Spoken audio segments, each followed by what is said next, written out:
In the summer 1980, I was visiting my parents.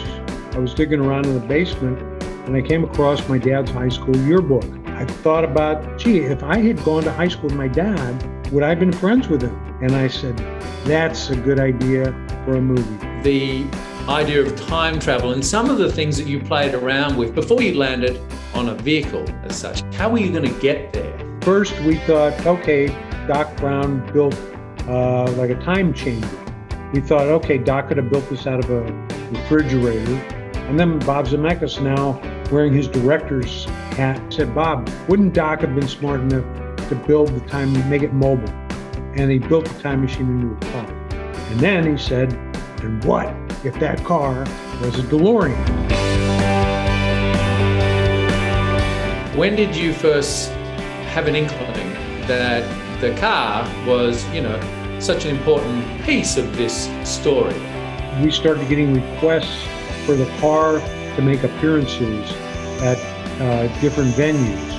So we hired a guy named Jay Orberg to build 3 more DeLorean time machine replicas so that these things could go out on the road. People want to get their picture taken.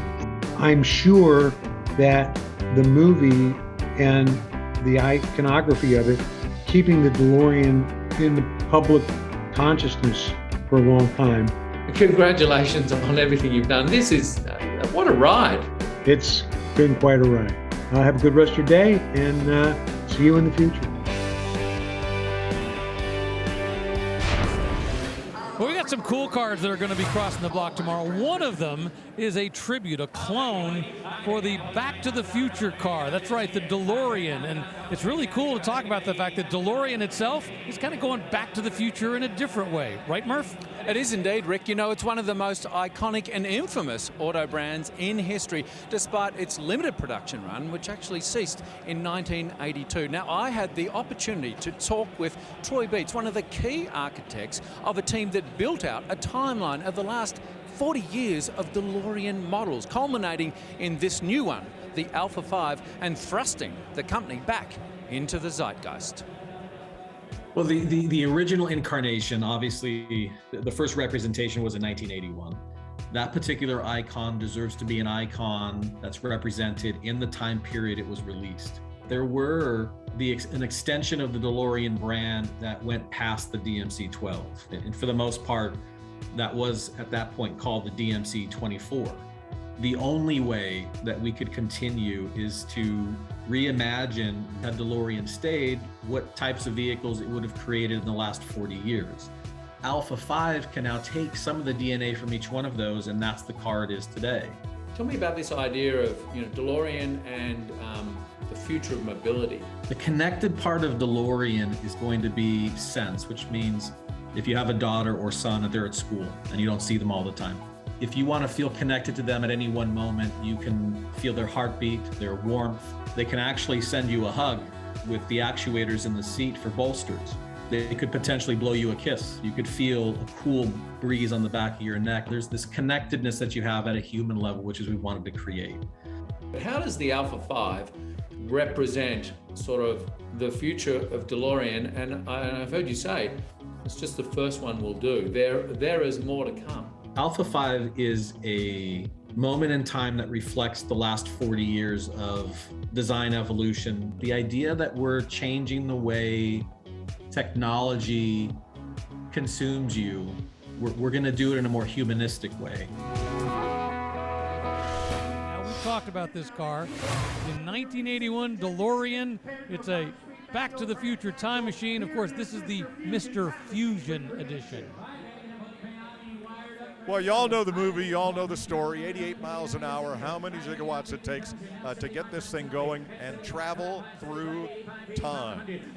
Could John DeLorean have ever imagined anything like this? And yes, this is a Mr. Fusion home energy reactor on the top. You can see where the lid pops off and you insert whatever fuel you're going to use.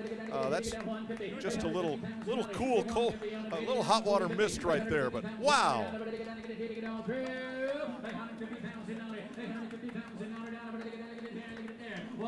and I hear it. 150, 140, 150, 150 pounds.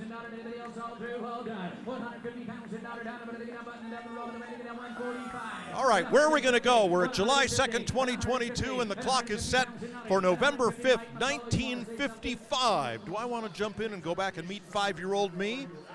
Not particularly.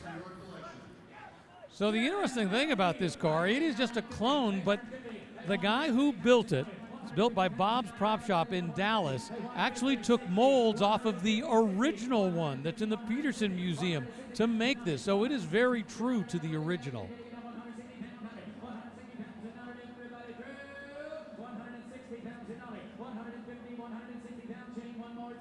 Ladies and gentlemen, once again, meticulously transformed into an accurate recreation of the Mr. Fusion Time Machine. Also have a signed headliner as well. Ladies and gentlemen, here's 751. By the way, that Mr. Fusion on top, that's actually a coffee bean grinder. That's how it started life.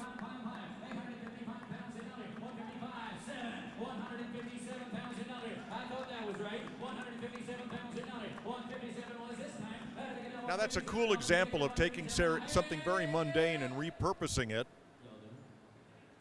As the car sells for $155,000. On the original Batmobile, the exhaust on the Batmobile that George Barris designed, that big turbine-like exhaust, it was a 5-gallon paint can, repurposed. Prop guys are so good at that, finding those average things that make a car very special. Yep, you made a time machine out of a DeLorean. There it goes.